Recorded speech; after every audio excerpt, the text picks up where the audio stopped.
자, 이어서 우리 하나님의 말씀 보겠습니다. 우리 찾으실 말씀은 마가복음 15장 33절에서 47절까지 말씀입니다.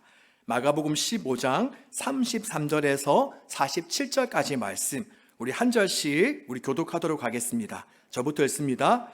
제6시가 되매 온 땅에 어둠이 임하여 제9시까지 계속하더니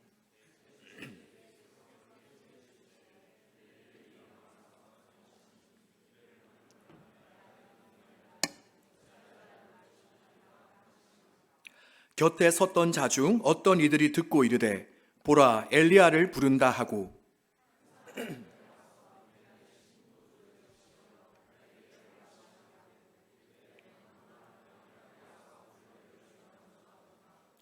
예수께서 큰 소리를 지르시고 숨지시니라.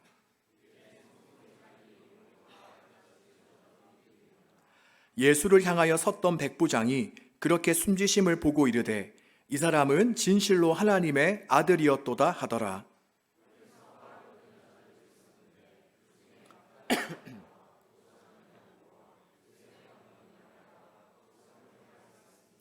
이들은 예수께서 갈릴리에 계실 때에 따르며 섬기던 자들이요 또 이 외에 예수와 함께 예루살렘에 올라온 여자들도 많이 있었더라.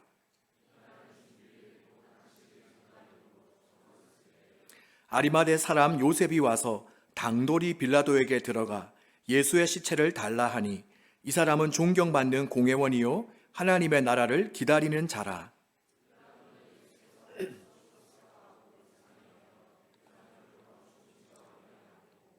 백부장에게 알아본 후에 요셉에게 시체를 내주는지라.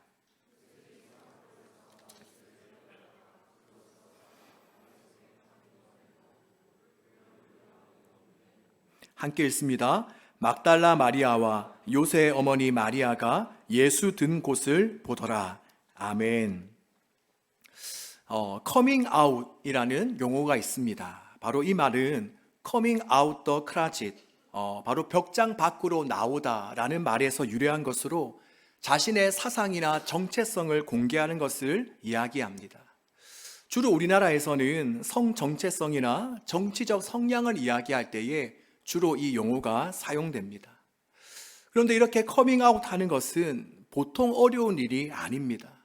왜냐하면 자신의 입장과 성향을 밝힐 경우에 엄청난 파장이 일어날 수 있기 때문이죠. 그래서 우리가 정치계만 봐도 어떻습니까? 우리가 보통 선거 전에 보면 상대 후보자에게 어떤 명확한 정치적 노선이나 성향에 대해 물어보죠.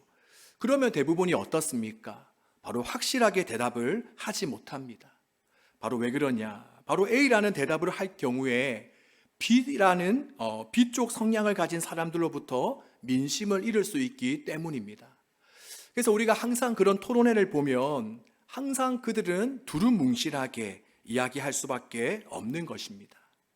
그런데 우리가 오늘 본문을 보면 어떠합니까? 바로 이와는 반대로 아주 용기 있게 자신의 신앙적 입장을 밝히는 바로 신앙적 커밍아웃을 하는 사람들을 만나게 됩니다. 당시 시대적 분위기를 보면 이런 행동하기가 어쩌면 지금보다 훨씬 더 어려웠을 것입니다. 하지만 그들은 어떠하냐? 바로 자신이 받게 될 핍박과 박해와 어려움에도 불구하고 그들은 자신의 신앙적 정체성을 분명히 밝히고 있는 것을 우리는 보게 됩니다.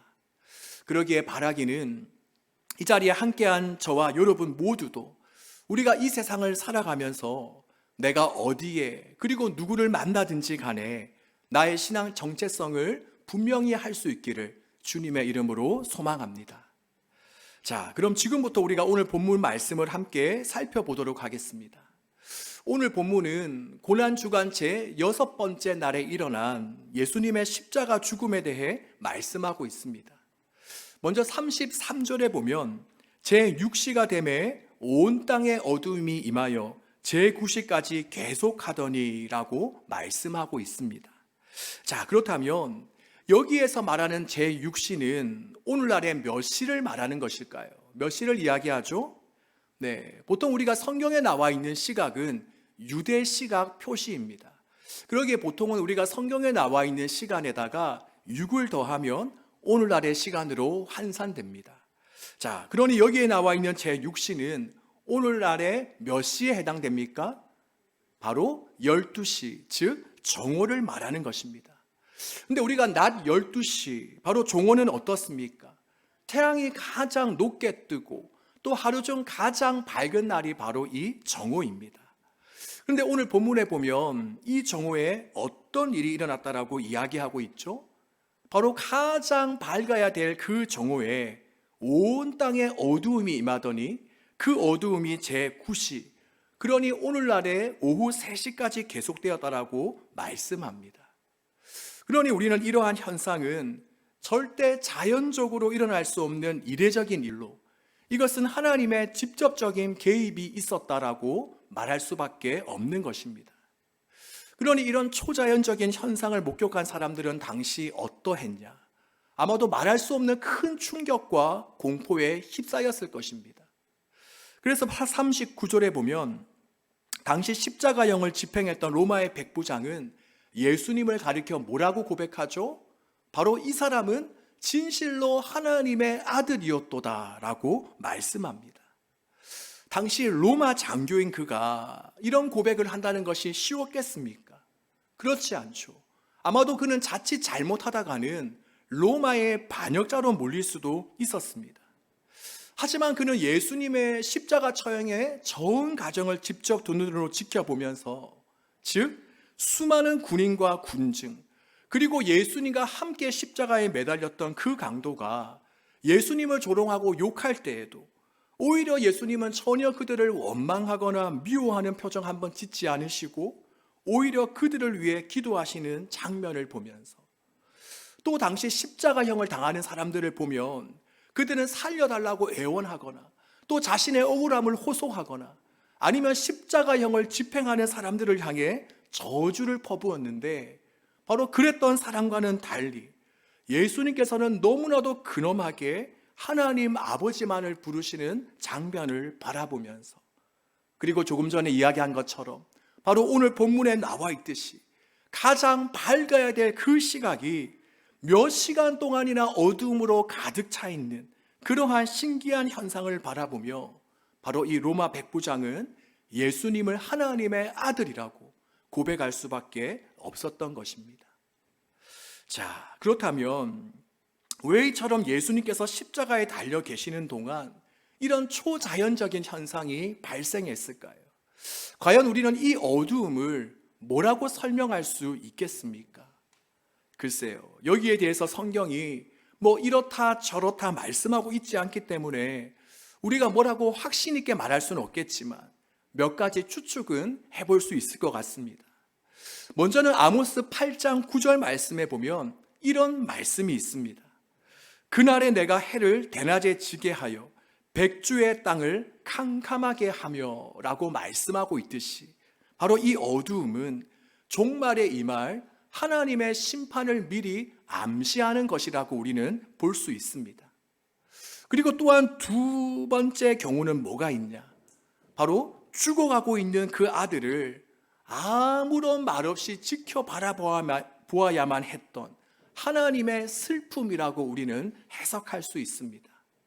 그래서 어떤 신학자는 이 어두움에 대해 표현하기를 바로 하나님께서 버림당하는 아들을 차마 볼 수 없어서 어두움으로 세상을 가리셨다라는 표현을 하고 있더라고요.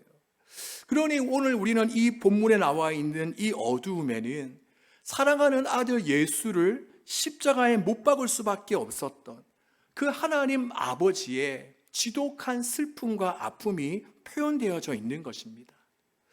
그러기에 우리가 오늘 이러한 말씀을 통해서 이러한 하나님의 마음과 심정을 우리가 조금은 헤아려 볼 수 있었으면 좋겠습니다. 그리고 계속해서 34절을 보면 자, 제9시가 되어서 제9시 오늘날이 몇 시라고 했죠? 오늘 자꾸 이렇게 머리 아프게 자꾸 물어보죠. 오늘날에 오후 3시인데 그때가 되자 예수님께서는 크게 소리 지르시며 이렇게 말씀하셨습니다. 우리가 많이 들어본 말이죠. 바로 엘리 엘리 라마 사박다니. 이 말을 우리말로 번역하면 나의 하나님 나의 하나님 어찌하여 나를 버리셨나이까가 됩니다. 그렇다면 예수님께서는 왜 자신의 죽음을 앞두고 이러한 절규를 하셨을까요? 우리가 지난 시간에도 잠깐 이야기했듯이 그저 이것은 단순히 십자가형을 당함으로 겪게 되는 육체적인 아픔과 고통 때문만은 아닙니다. 바로 지난 시간에도 말씀드렸듯이 인류의 모든 죄를 홀로 지심으로 철저히 하나님 아버지께 외면당하고 거부를 당하시는 영적인 고통 때문일 것입니다. 바로 한 번도 하나님과 분리된 적 없고 늘 한 몸으로 연합해 계셨던 예수님께서 처음으로 하나님 아버지와 단절됨으로써 겪게 되는 그 찢어질 듯한 아픔과 고통을 바로 예수님께서는 하나님 아버지를 애타게 부르짖음으로 이렇게 표현하고 있는 것입니다. 그리고 우리는 이러한 장면을 통해 몇 가지 교훈을 얻게 됩니다. 바로 첫 번째는 뭐냐? 우리는 죄의 심각성을 알게 됩니다. 죄는 어떠하냐? 죄는 이처럼 하나님과 우리와의 관계를 갈라놓습니다. 바로 단절시킵니다. 이것을 다른 말로 하면 죄는 우리에게 사망을 가져다 줍니다. 바로 생명 대신 하나님과의 분리, 단절, 이것이 곧 죽음이죠. 바로 예수님께서 오늘 본문에서와 같이 십자가에서 죽으신 이유는 무엇이냐? 바로 우리의 죄 때문이었습니다. 그러니 우리가 짓는 죄는 처음에는 약간의 짜릿함과 어떤 쾌감을 나에게 가져다 줄지 모르나 결국 죄는 우리를 망하게 하고 죽게 만드는 것입니다. 그러니 우리는 죄 짓는 것을 결코 쉽게 생각해서는 안 됩니다. 바로 내 안에 있는 죄의 습관들을 그저 인간이니 어쩔 수 없지 하면서 당연하게 여기거나 또 죄가 가져다 주는 그 즐거움 때문에 우리가 죄를 짓는 것을 알면서도 그대로 방치해 놓아서는 안 되는 것입니다. 이처럼 우리는 죄가 얼마나 심각한지를 우리가 뼈저리게 인지하면서 날마다 우리 자신을 돌아보며 회개하는 삶을 살아야 하는 것입니다. 그리고 두 번째로 이 장면을 통해서 우리는 하나님께서 우리를 얼마만큼 사랑하시는지 우리가 다시 한 번 더 깨닫게 됩니다. 우리가 잘 아는 말씀인 요한복음 3장 16절 우리 다 같이 한번 외워볼까요? 시작. 하나님이 세상을 이처럼 사랑하사 독생자를 주셨으니 이는 그를 믿는 자마다 멸망하지 않고 영생을 얻게 하려 하심이라. 아멘. 그렇습니다. 하나님께서 독생자 예수 그리스도를 우리에게 주신 이유는 무엇이냐? 바로 우리를 향한 사랑 때문입니다. 우리는 종종 힘든 일, 원치 않은 일들을 겪을 때마다 하나님께 이렇게 되묻게 되죠. 하나님 정말 저 사랑하세요? 하나님 정말 저 사랑하세요? 그러면 왜 자꾸 저에게 이런 일이 일어나도록 가만히 내버려 두세요? 이렇게 우리는 환경과 상황으로 인하여서 우리를 향한 하나님의 사랑을 의심할 때가 있습니다. 하지만 그럴 때마다 하나님은 우리에게 뭐라고 말씀하시냐? 바로 십자가를 바라보아라. 내가 너를 이만큼 사랑한다라고 말씀하십니다. 전에 제가 초등학교 어린이들에게 한번 질문을 한 적이 있습니다. 얘들아 예수님께서 너희를 얼마만큼 사랑하는지 알아? 그러면서 너희가 한번 이렇게 손으로 한번 표현을 해봐. 얼마만큼 예수님이 너를 사랑하시는지. 네, 똑같은 질문을 한번 해보겠습니다. 자, 여러분, 예수님께서 우리를 얼마만큼 사랑하실까요? 우리가 말로 말고 한번 몸으로 얼마만큼 사랑하실까요? 한번 표현해 볼까요? 손 다 있으시죠, 여러분? 네, 자, 한번 얼마만큼 사랑하실 것 같아요? 좀 유치하지만, 얼마만큼? 네, 하기 싫어요? 네, 제가 초등학생들 같았으면, 이만큼요, 이렇게 이야기를 해요. 그러면서 제가 바로 예수님은 여러분을 이만큼 사랑하세요 라고 이야기했습니다. 자, 이만큼이 얼마만큼이죠? 눈치도 없나요? 자, 얼마만큼 사랑하시죠? 네, 바로 십자가를 지시기만큼. 바로 예수님께서 여러분을 그만큼 사랑하십니다. 그러니 때로는 우리가, 저도 마찬가지지만 하나님의 사랑이 뭔가 믿어지지 않거나 와닿지 않거나 의심갈 때가 종종 있을 거예요. 그럴 때마다 우리는 하나님의 말씀 앞으로 나아가야 되고 또 예수 그리스도께서 지신 그 십자가 앞으로 우리가 나아가야 되는 것입니다. 그래서 우리가 날마다 상황과 환경을 바라보면 주님의 사랑이 흔들릴 때가 있지만 우리가 변치 않는 주님의 십자가에 달리신 예수님을 날마다 묵상함으로 하나님의 사랑을 더 깨달아가는 저와 여러분 되기를 바랍니다. 자, 그리고 세 번째로 저는 예수님의 이 십자가 사건을 바라보면서 어떤 생각이 들었냐 하면 우리 역시 하나님께 받은 만큼 그 사랑을 돌려드려야 된다. 우리가 하나님께 사랑을 받은 만큼 우리도 하나님을 사랑해야 된다라는 생각을 하게 되었습니다.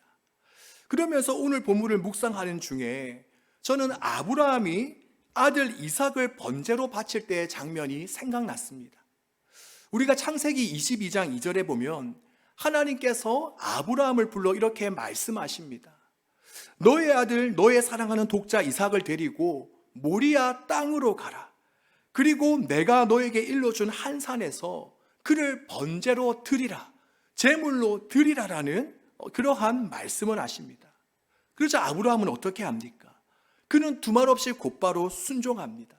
즉 사랑하는 아들 이삭을 데리고 하나님이 일러주신 장소로 올라가서 그 아들을 제물로 바치려고 하였습니다. 그러자 그 모습을 보시고 깜짝 놀라신 하나님께서는 다급하게 말씀하십니다. 아브라함아, 아브라함아, 너가 너의 아들 내 독자까지도 내게 아끼지 아니하였으니 내가 이제야 너가 하나님을 경외하는 줄을 아노라 라고 말씀하십니다. 그렇습니다. 우리를 우리를 위해서 자신이 사랑하는 독생자 예수님을 십자가에 내어주실 각오가 되어 있으신 하나님께서는 우리에게도 동일한 사랑을 요구하십니다. 바로 하나님의 우리를 끔찍하게 사랑하시는 것만큼 우리 역시도 하나님만을 사랑하기를 원하시는 것입니다. 그래서 우리가 성경 곳곳을 보면 하나님의 이러한 마음들이 곳곳에 표현되어져 있습니다. 호세아서 6장 6절에 보면 나는 인애를 원하고 제사를 원하지 아니하며 번제보다 하나님 아는 것을 원하노라. 그러니까 하나님께서는 우리에게 무엇을 원하시냐?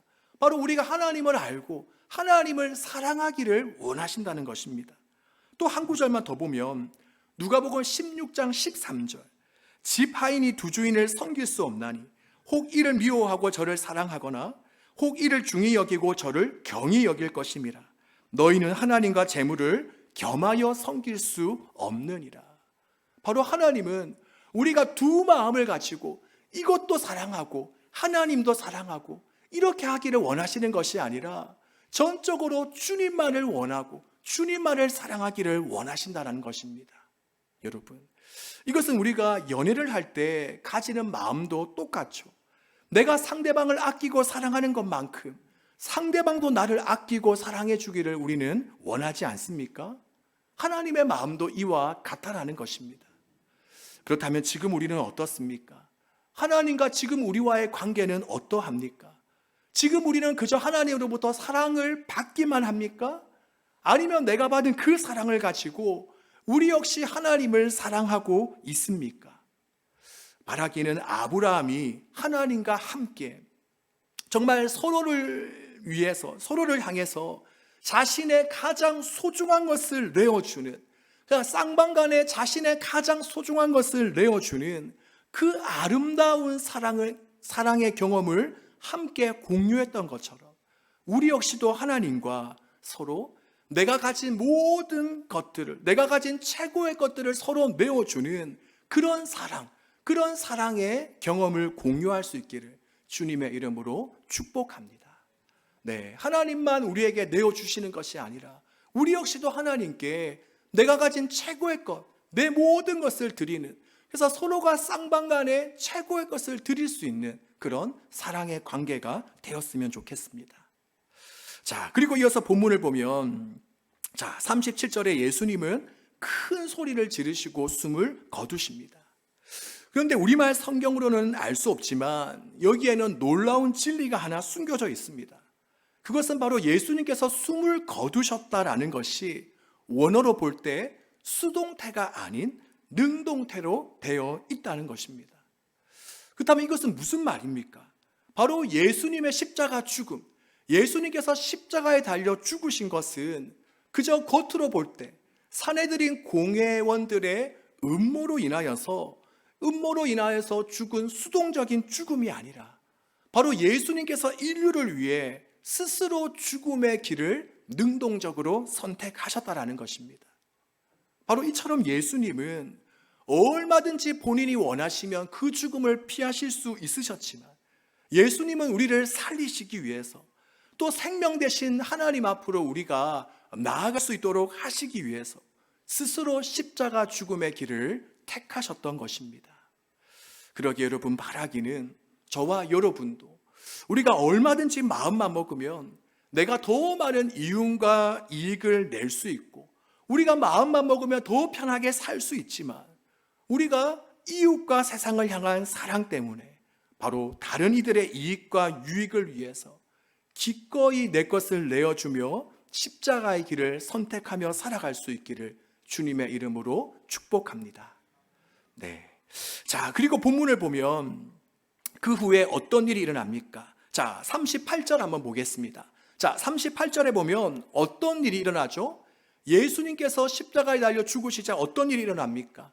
바로 성소에 매달려 있던 휘장이 위에서부터 아래로 두 갈래로 찢어집니다. 자, 그렇다면 이것은 무엇을 의미하냐? 먼저 휘장은 무엇을 상징할까요? 휘장은 바로 예수님의 몸을 상징합니다. 우리가 히브리서 10장 20절을 보면 휘장은 곧 그의 육체니라라고 되어져 있습니다. 즉 휘장을 예수님의 몸으로 표현하고 있죠.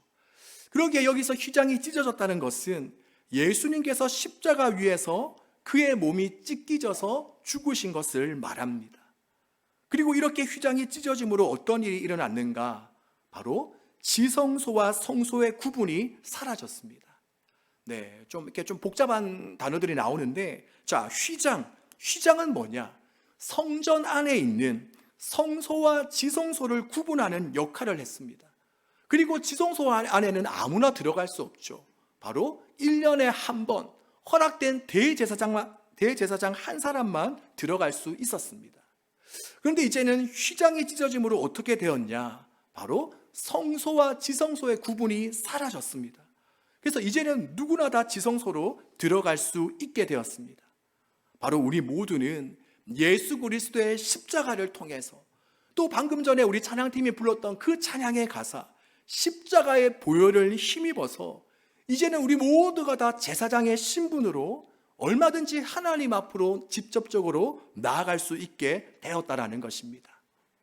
자, 그래서 베드로전서 2장 9절에 보면 우리가 잘 아는 말씀, 너희는 택하신 족속이요 왕같은 제사장들이요 거룩한 나라요 그의 소유가 된 백성이니라고 이야기하고 있죠.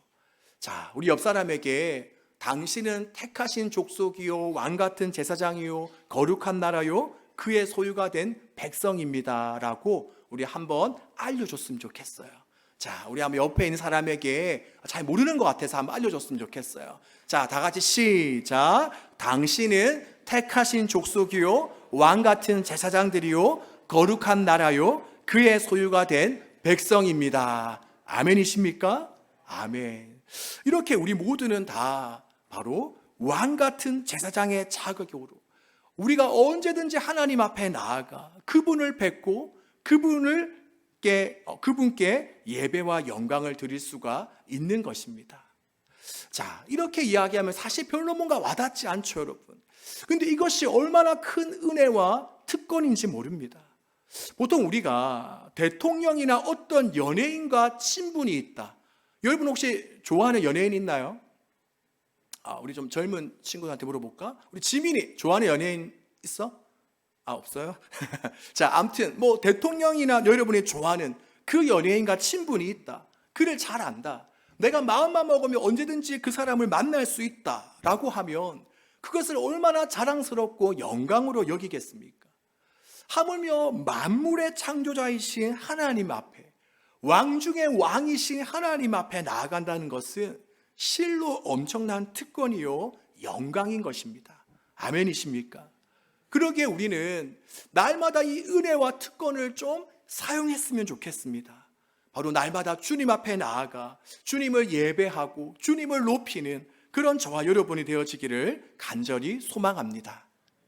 자, 이렇게 해서 예수님께서 십자가 위에서 죽임을 당하시는데, 자, 그 죽임을 당하시는 예수님 곁에 누가 있습니까?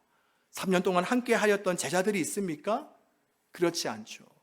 우리가 40절에 보면 예수님 주변에는 여인들이 있었습니다. 바로 성경에 보면 막달라 마리아, 작은 야고보와 요새의 어머니 마리아, 또 살로메, 이러한 여인들이 있었습니다. 그런데 이러한 여인들은 오늘 본문이 말씀하고 있듯이 이곳뿐만이 아니라 이미 갈릴리에서도 예수님이 거하는 모든 곳에서 함께 있었습니다. 누가복음 8장에 보면 이들은 자기의 소유를 가지고 예수님과 제자들을 섬겼고, 또 이들은 예수님께서 기적과 이적을 베푸시는 현장은 물론이고 오늘 본문에 나와 있는 것처럼 예수님께서 죄인의 신분으로 십자가에 달려 죽으시는 그 현장에서도 예수님 곁을 떠나지 않고 예수님과 함께 하였습니다. 이것을 보면 우리는 진정한 성도는 어떤 사람들인가, 진정한 제자는 누구인가 하는 것을 보게 되는데, 바로 진정한 성도, 진정한 제자는 바로 예수님과 함께 모든 시간, 모든 장소, 모든 상황에 함께하는 사람입니다. 바로 예수님께서 기적과 이적을 베푸시는 현장은 물론이고 오늘 본문에서와 같이 예수님께서 많은 사람들에 의해서 핍박과 조롱과 죽임을 당하시는 그 자리에도 함께하는 자입니다. 이것을 다른 말로 하면 진정한 성도, 진정한 제자는 부활의 영광뿐만이 아니라 예수님과 함께 십자가의 고난까지도 짊어질 수 있는, 공유할 수 있는 그러한 사람이라는 것입니다. 우리 사랑하는 여러분, 바라기는 주님 가시는 모든 곳이라면, 그것이 초막이든 아니면 궁궐이든 또 교회당에서와 같이 모두가 다 예수님을 환호하고 열광하는 자리에서 뿐만이 아니라 우리가 학교나 회사, 세상 등 예수님을 조롱하고 놀리고 핍박하는 자리에서도 항상 예수님을 부인하지 않고 예수님 곁을 떠나지 않는 저와 여러분 되시기를 주님의 이름으로 축복합니다. 자, 이제 한 부분만 더 살펴보고 우리 마무리를 하도록 하겠습니다. 자, 우리 43절, 우리 한 부분만 더 우리 함께 다 같이 한번 읽어보겠습니다. 아리마대 사람 요셉이 와서 당돌이 빌라도에게 들어가 예수의 시체를 달라 하니 이 사람은 존경받는 공회원이요 하나님의 나라를 기다리는 자라. 아멘. 여기에 보면 예전에는 자신이 예수님의 제자임을 밝히는 것을 꺼렸던 요셉이 이제는 어떻습니까? 그 빌라도 총독에게 다가가서 예수님의 시체를 달라고 당돌이라는 말은 두려움 없이, 겁 없이 바로 용감하게라는 그런 뜻인데, 이렇게 그는 당당하게 용감하게 예수님의 시체를 달라고 요구하는 것을 볼 수 있습니다. 지금까지 요셉은 자신이 예수님의 제자라는 것을 아무에게도 밝히지 않았습니다. 왜냐? 당시 유대인들은 예수를 그리스도로 시인하는 사람은 누구라도 출교시켜야겠다라는 그런 결정을 내려놓았기 때문입니다. 그러기에 사내들인 공회원이었던, 즉 당시에 유력한 자였던 요셉 역시 그 주변에 있던 유대인들이 무서워서 자신이 예수님의 제자인 것을 밝히지 못했습니다. 우리 요한복음 19장 38절에 보면 아리마대 사람 요셉은 예수의 제자이나 유대인들이 두려워 그것을 숨기더니라고 말씀하고 있죠. 그런데 오늘 본문을 보면 어떻습니까? 그는 예수님의 죽음 이후에 달라졌습니다. 예수님의 제자임을 숨겼던 그 모습은 온데간데 없고 그는 빌라도에게 담대하게 예수님의 시체를 요구했습니다. 그런데 예수님의 이 십자가의 죽음 이후에 달라진 사람은 요셉뿐만이 아닙니다. 우리가 아까 앞에서 살펴보았던 로마의 백부장도 마찬가지고, 또 요한복음 19장에 보면 전에 몰래 한밤중에 예수님을 찾아왔던 니고데모도 예수님을 장사하기 위해서 모략과 침량 섞은 것을 가지고 많은 사람들이 보이는 것 앞에서 가지고 나왔습니다. 그렇다면 여러분, 무엇이 이렇게 이들의 태도를 바꾸어 놓았습니까?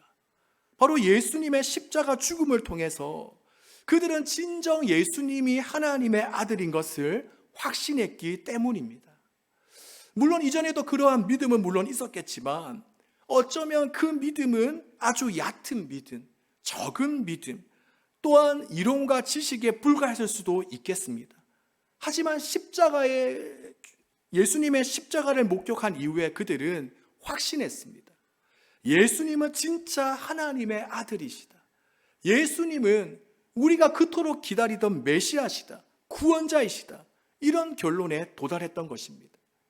그러니 더 이상 그들에게는 자신이 받게 될 불이익과 핍박 따위는 더 이상 문제가 되지 않았습니다. 아무런 근심과 걱정의 원인이 되지 않았습니다. 그러기에 그들은 하나같이 예수님은 하나님의 아들로 고백하며 자신이 예수님의 제자인 것을 이처럼 당당하게 밝히고 있는 것입니다. 더 이상 사람들의 눈이 두렵지 않게 된 것입니다. 자, 그렇다면 지금 저와 여러분은 어떻습니까? 우리 역시 세상에 나아가서, 우리 역시 학교에, 친구들과의 모임에, 또 직장에 나아가서 내가 예수 믿는 사람임을, 내가 예수님의 제자임을 우리는 당당하게 드러내고 있습니까? 만약 그러하지 못하다면 그 이유는 무엇이겠습니까? 혹시 아직도 예수님께서 하나님의 아들이심을 우리가 온전히 굳건하게 믿지 못하기 때문은 아닐까요? 우리가 바라기는 오늘 이 시간 우리가 본문에 나왔던 로마의 백부장, 아리마대 사람 요셉, 그리고 니고데모처럼 예수님이 어떤 분이신가에 대한 분명한 정의가 우리 안에서 확실하게 세워지기를 바랍니다. 그리하여 우리가 누구를 만나든지 또 어떤 상황 가운데 있든지 내가 예수님 믿는 사람임을 부끄러워하거나 두려워하지 않고 오히려 그것을 당당하게 드러내며 밝힐 수 있기를 주님의 이름으로 축복합니다.